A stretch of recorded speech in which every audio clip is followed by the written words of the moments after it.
So I've just filmed the Let's Talk About that you're about to watch. But what I forgot to mention at the start that is just a given for Let's Talk About, but you may not know that if you've just come to find this video for the first time, is they are full of spoilers. If you've not seen anything I'm about to talk about, which, to be fair, this film was came out in the 80s. It's the first time I've watched it, but you might not have seen it either. So if you've not seen it, don't want to get spoiled, just warning you now that this video will be full of spoilers.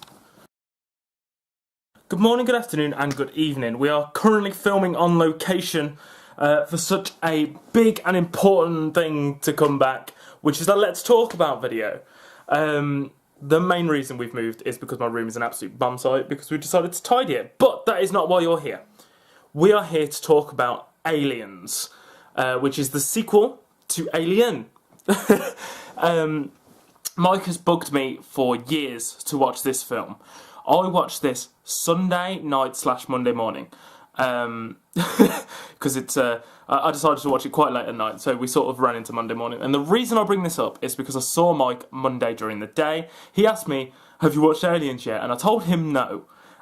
He got very angry and he put the DVD, it's Blu-ray actually, I don't want to undersell it, that he bought me for my birthday. He put it by my TV and went, you have to watch this today. You've got 3 days where you're doing nothing, which is why my room's a bomb site, because I decided to try and clear it and try and get rid of all the stuff that's in there that's just excess and I don't need it. You've got 3 days with nothing to do, really. Here you go, watch Aliens. And I'd already seen it, and he didn't know that. So this is sort of a I'm sorry I lied / I'm not sorry I lied. I like keeping secrets sometimes from people, because I wanted him to be surprised by seeing this review. What did I think of this? Well, I had two different options when I put the Blu-ray in. One was the theatrical release and one was a special edition, and I decided to just stick theatrical. I'm the same. I want Lauren to watch Lord of the Rings, and I'm the same with that. Especially as the extended versions are like double the length. I'd prefer to watch the original version to then be. I want to watch the original versions with her and the original version of this to see if it makes me want to come back to watch the special edition. And to be honest, this film does make me want to watch the special edition to see what was changed, what was added, what was removed. I really enjoyed this film. I didn't know what to expect. I watched the first one and thought it was really tense, really gripping, and really it was good. It was entertaining, which is what I didn't expect. I'm not a huge fan of horror films and jump scares and stuff. And I expected that film to be a lot of jump scares and a lot of me going, for God's sake, this is not what I enjoy to watch in a film.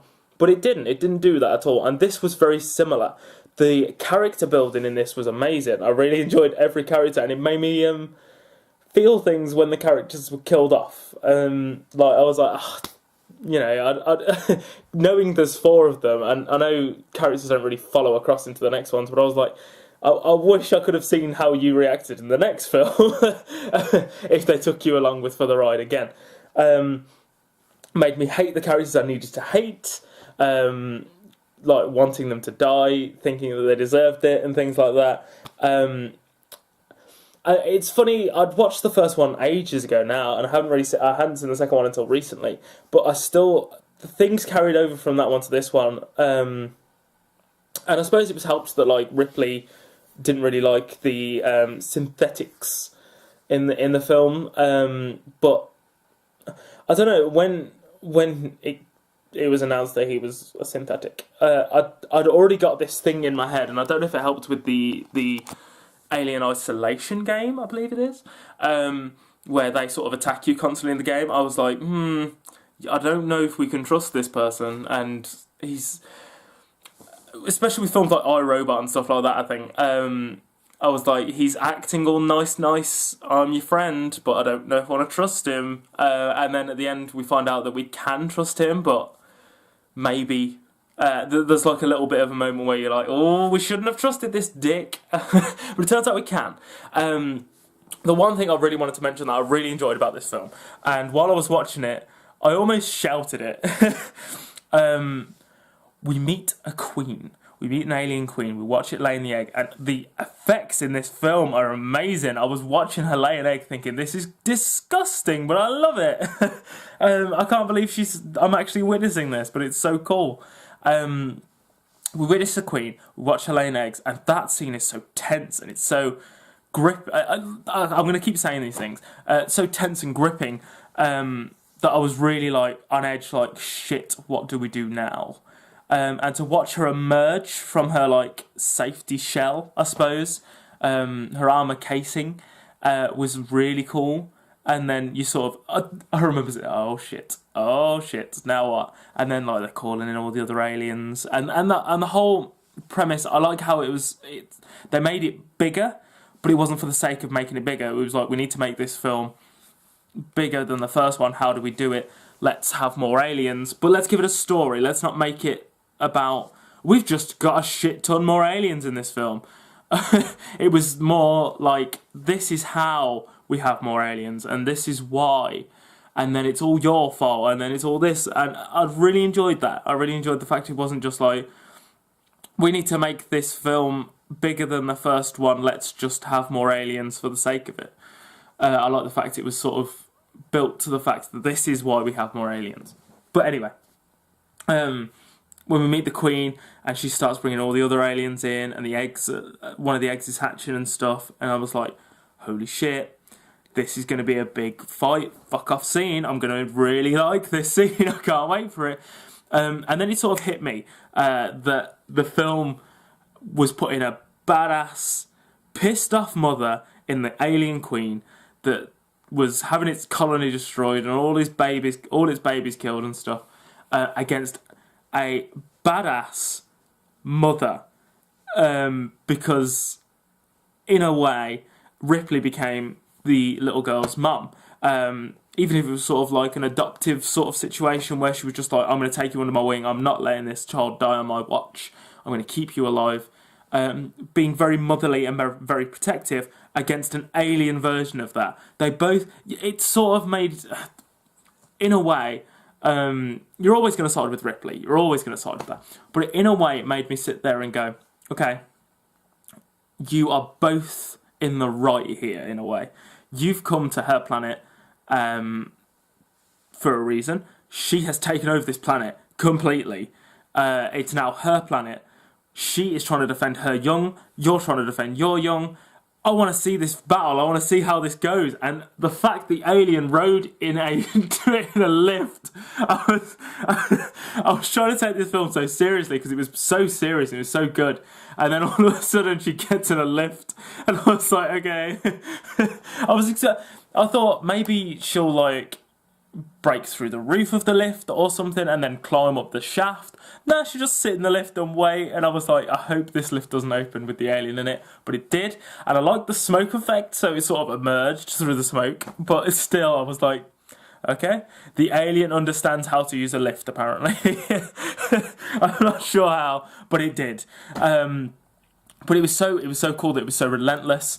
One relentlessly trying to save her now daughter, the other one trying to get revenge for what's happened to her colony. And it was a really cool little twist that I didn't expect coming.